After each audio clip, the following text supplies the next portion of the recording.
All right, let's try to analyze a poem. This is a text from the May 2016 IB English test. Let's see what kind of devices are used, and let's examine their effects. Here we go. Let's see what we got.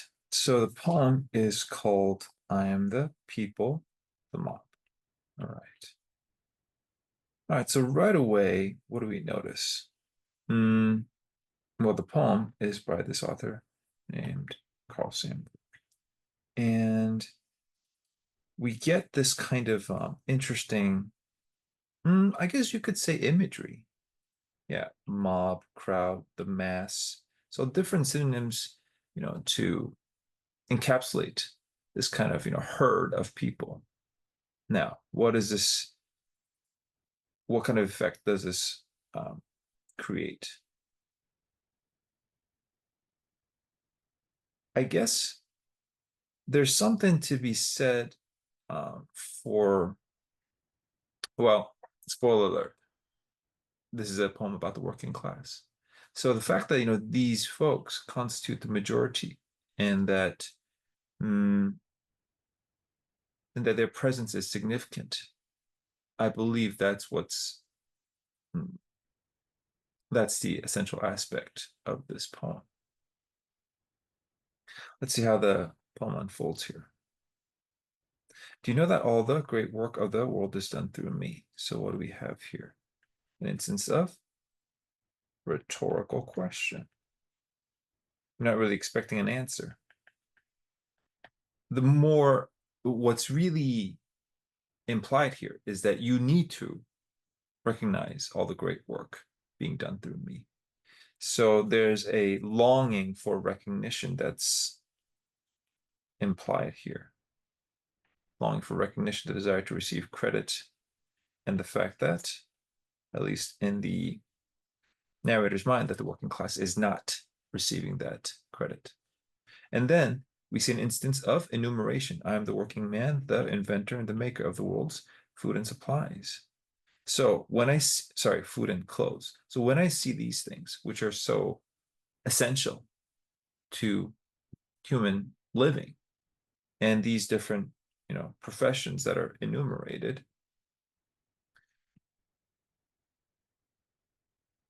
right, which means to list. I guess the effect here is a continuation of this rhetorical question, this longing for recognition. And I guess it serves as a kind of, justification for that longing.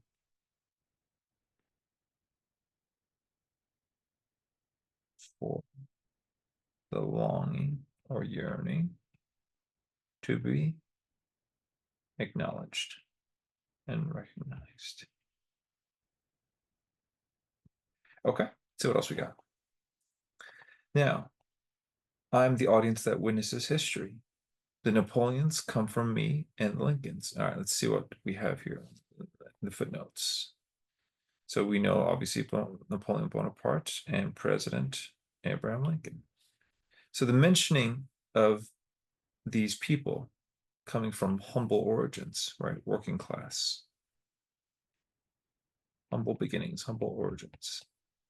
So what I see here in terms of emotional effect is that there's a great deal of pride. This desire to be acknowledged and to be recognized. It's warranted. All right. So major figures like Napoleon and Lincoln's, the fact that they came from humble origins, says a lot. And then what happens?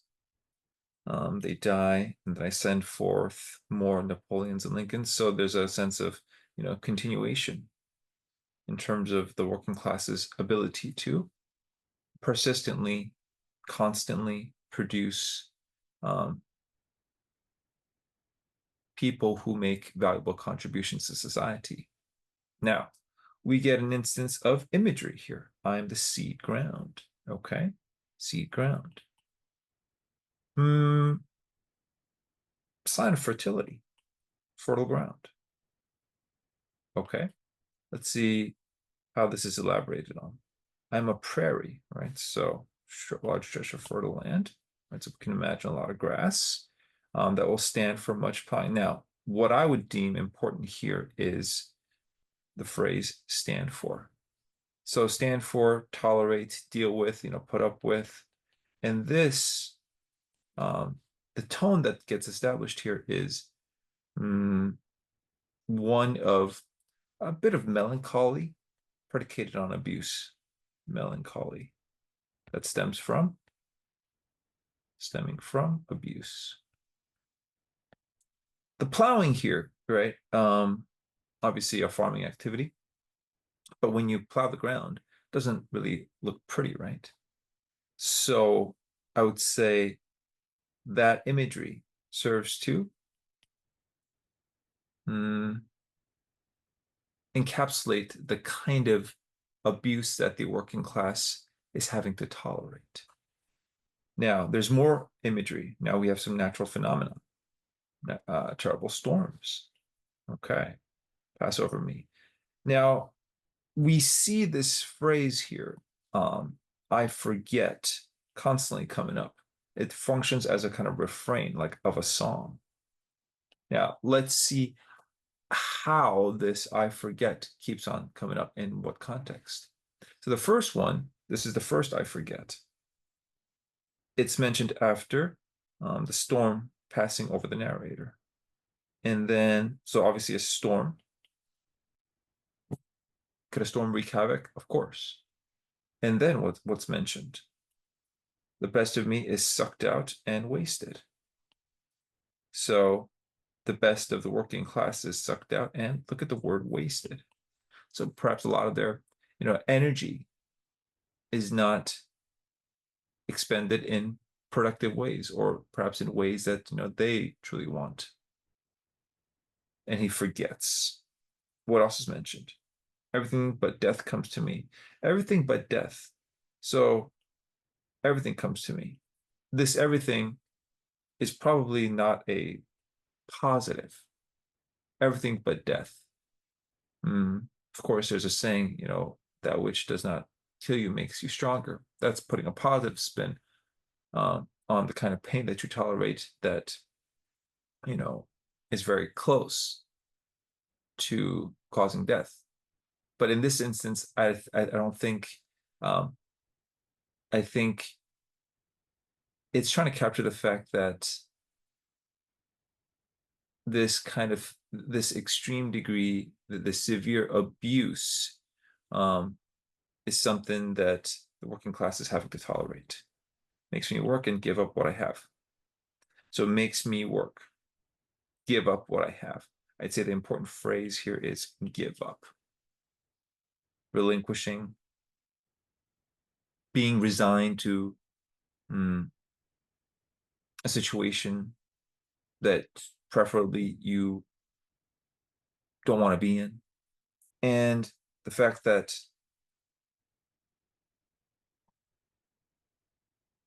this I forget comes out again, is mentioned again.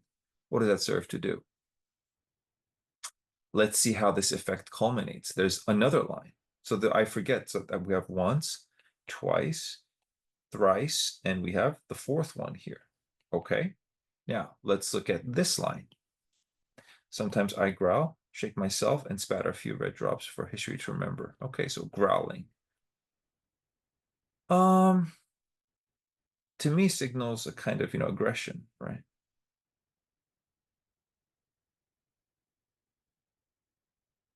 Of course, animals, can roar, they can growl, we can shout as humans. But I guess this kind of growling and this shaking and this spattering a few red drops of for history, all this kind of imagery serves to capture a kind of protest or, rebellion, rebellious tendency. Yeah, we have, imagery here, right? Red drops. So paying a bloody price. So blood is shed to have their voices heard. So they pay a price. But what happens? You're not able to remember the lessons of yesterday up until here because, again, the phrase I forget is inserted. Now let's see how the poem shifts in terms of tone from here, from this line. When I, the people, learn to remember. So up until here, we have the phrase I forget, I forget, I forget. The opposite of forget, remember. So when I finally learn to remember, what's going to happen? When I, the people, use the lessons of yesterday and no longer forget who robbed me last year. So there's a sense of vengeance here, isn't it? So this learn to remember obviously stands in stark contrast to the four I forgets that we've seen. Who played me for a fool? So the sense of vengeance is further elaborated on, as Sandburg writes, played me for a fool. So I will know. So what does it sound like? Like somebody who will have their vengeance and will no longer be played for a fool, will no longer tolerate such abuse, such exploitation. So if this person, if the working class rather, remembers the lessons of yesterday, remembers who robbed the working class and who played him for a fool, I guess there's a sense of, humiliation and, ego being hurt, basically. So if those lessons are learned, what's going to happen? There will be no speaker in the world, in all the world, to say the name, the people with any fleck of, there we go, sneer in his voice or any far off derision. So all these things too signify a sense of disdain or, contempt, right? Lack of respect. So this desire to be recognized and to be acknowledged. And now, what do we see here? The desire to be respected, perhaps even admired. Yeah, this theme of this kind of resentment, this kind of resentment that's been brewing for God knows how long. There's a sense of vengefulness that we see, and the desire to have the respect from others. Okay, so this kind of sneer and far off smile of derision, all those things. I guess the closest thing that I can think of in terms of what we would say in common speech is, wipe that smirk off your face. Yeah. So when we, the working class, remember who have all those who have wronged us, you better wipe the smirk off your face. That's the way I would simplify the essence of what's captured in these lines. Mob the crowd, the mass will arrive then. All right, so pretty powerful poem. So based on these tools, how would I go about writing an essay? Okay. So we have things like context, audience, purpose, formal and stylistic features. Let's see how I would go about encapsulating those things. Okay, so this is an intro here, right? And this is a body paragraph. So in the intro, what would I write? Some kind of general observation to begin with. In the first sentence, class tension, right? That's what this is ultimately about. It's a theme that comes up again and again in literature, all right? So it's a recurring theme. In Sandburg's poem, I am the people, the mob, Sandburg aims to address those who constitute the majority of society, the laborers, inventors, and creators who drive the world forward, but are often overlooked, exploited, and forgotten. So the reason this class tension exists is that the working class feel this way. They do all the heavy lifting, at least in their minds, drive the world forward, but are not properly recognized. Now, what do we see in the thesis statement. Before I discuss the thesis statement, though, in relation to this general statement, I construct the second sentence. So I go from class tension to something more detailed and specific. Class tension stemming from what? The majority of society not being properly acknowledged or respected and being overlooked, exploited, and forgotten. Let's see what else we got. In the thesis statement, we have the use of different tools, repetition, rhetorical question, imagery, and diction. Sandburg seeks to awaken the audience, encouraging them to recognize their power, remember the injustices they have faced or suffered from, understand and rise above their passive role in society, and assert their collective strength. Yeah, this is what happens towards the end of the poem, as we saw, right? This is where the tonal shift is. All right. Okay. It's interesting because up until here, there's a great sense of, up until here, there's a great sense of melancholy. But from line 11 until the end, there it's a bit more empowered, isn't it? These lines imbue the poem with a sense of empowerment, and that's an important part of the poem. Okay, so let's see how I would go about writing a body paragraph. So let's first mention the literary device that I will discuss. So consider how Sandburg first poses a rhetorical question, as evidenced by the following, that I insert the quote. The quote reads, "Do you know that all the great work of the world is done through me?" So that is the rhetorical question, right? Now, how am I going to elaborate on the effect? This palpable desire to be recognized is further elaborated on. So right away, I guess if I'm the IB examiner, what word am I looking for? What insight do I want to be able to glean from the student's analysis? I need to see the word. I need to see the phrase "desire to be recognized." That is the essence of what this quote, that is the essence of that quote. Now, I elaborate on this. Sandburg elaborates on this, and I try to explain the way in which he elaborates on it by inserting this quote: "I am the working man, the inventor, the maker of the world's food and clothes." Now, I discuss the effect here right afterwards. I use which, the relative pronoun, and then discuss this. Enumerate professions that buttress the narrator's argument that the working class is deserving of credit. So this kind of mirrors this thing that we saw before, right? Given that they are the backbone of society. Now, how did I get that phrase? How was I able to craft this sentence here? So when I see this kind of enumeration, they seem like very important things. So I converted that to backbone of society and, went with it. Not only providing the essentials, but also driving innovation and creation in every aspect of life. So when I see words like inventor, I can convert that to innovation, creation.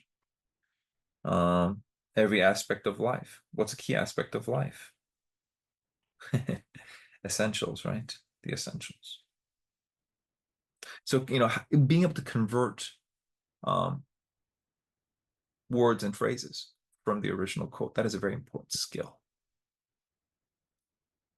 Sandburg also uses the phrase "I forget" in a manner reminiscent of a song's refrain, which follows the mention of the various abuses the working class endures, as illustrated by the metaphor of having to stand for much plowing. So we discussed the plowing, right? It was imagery, being sucked out and wasted and giving up what they have.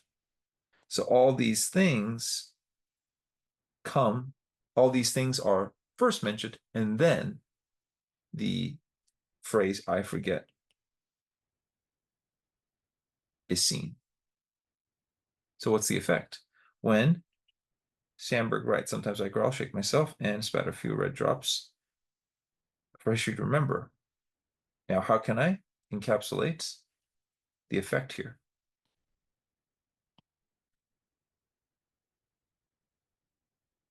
Invokes powerful imagery, right? Referring to red drops.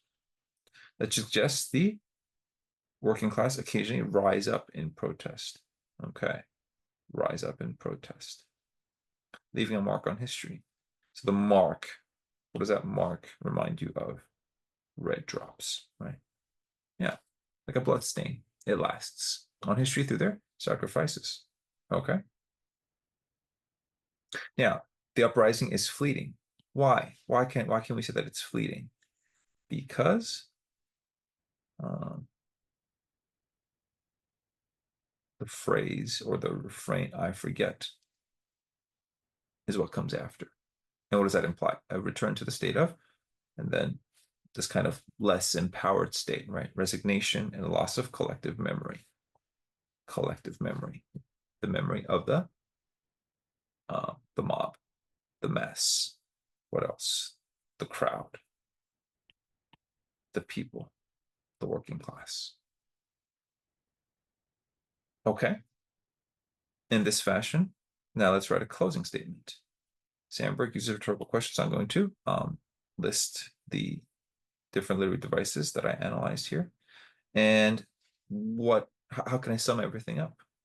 Well, underscore the cycle of suffering, brief rebellion, and subsequent forgetting. So this forgetting comes from this I forget, right? The brief rebellion comes from this uprising, right, which is predicated on this this interpretive phrase protest, which stems from, which originally is based on this mentioning of a few red drops for history to remember in the text of the poem. The cycle of suffering. Where did that come from? This came from, let's use a different color here. Cycle of suffering came from, let's see, abuses the working class endures. Plowing, stand for much plowing, sucked out and wasted, giving up what they have. So you have to always be, this requires, as you can see, a great deal of focus. No word is written by accident.